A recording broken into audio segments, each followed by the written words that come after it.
Hello everyone, আসসালামু আলাইকুম। কেমন আছেন সবাই? আশা করছি ভালোই আছেন। সকাল সকাল চা আর পরোটা কার কার পছন্দ অবশ্যই কিন্তু জানাবেন।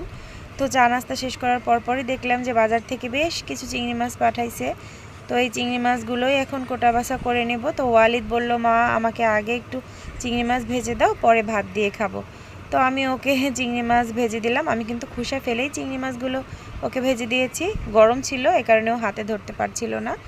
তারপরে আমি ওকে একটু খাওয়াই দিচ্ছিলাম। আর আমার বাবাটা কিন্তু অনেক সুন্দর করে রিভিউ দিতে পারে, মাশাল্লাহ।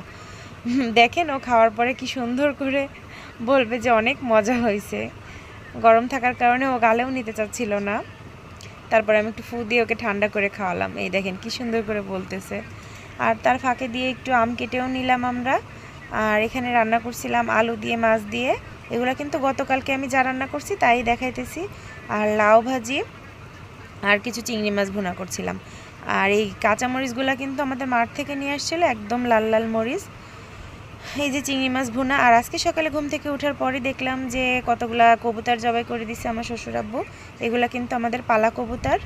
আর এখানে আজকে রান্না করতেছি পটল দিয়ে ডিম ভেজে রান্না করব, ঢেঁড়স ভাজি, কচু ভাজি। এগুলো সব কিছুই কিন্তু আজকে মাঠ থেকে নিয়ে আসছে। বৃষ্টির কারণে আমি আর আজকে যাইনি, আমাকে নিয়ে এসে দিছিল, তাই আমি এগুলো রান্না করতেছি। আর এই কারণে আপনাদের মাঠের ভিডিওগুলো দেখাতে পারি নাই। আর এখানে আমি এই যে কচুগুলা ভাজি করলাম। এখানে ওয়ালিদের জন্য ঝাল ছাড়া কবুতর বসাইছি। আর আমাদের এই যে পটল তরকারি তো হয়েই গেল। আর আমাদেরটা একটু কবুতরগুলো ঝাল ঝাল করে রান্না করব আজকে। এই যে আমাদের কবুতর রান্না করতেছি। আমার কিন্তু কবুতর একদমই পছন্দ না, আমি কবুতর খাই না। আমার বাচ্চাদের কিন্তু অনেক বেশি পছন্দ কবুতর, ওরা অনেক মজা করে খায় কবুতর। তো ওয়ালিদেরটা তো আলাদা করেই রান্না করলাম, আর আমাদেরটা একটু ঝাল ঝাল করে রান্না করলাম।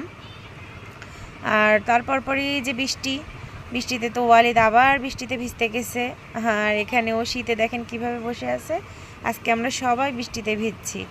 আর আজকের ভিডিও কেমন ছিল অবশ্যই কিন্তু জানাবেন, ফলো দিয়ে পাশে থাকবেন। আল্লাহ হাফেজ।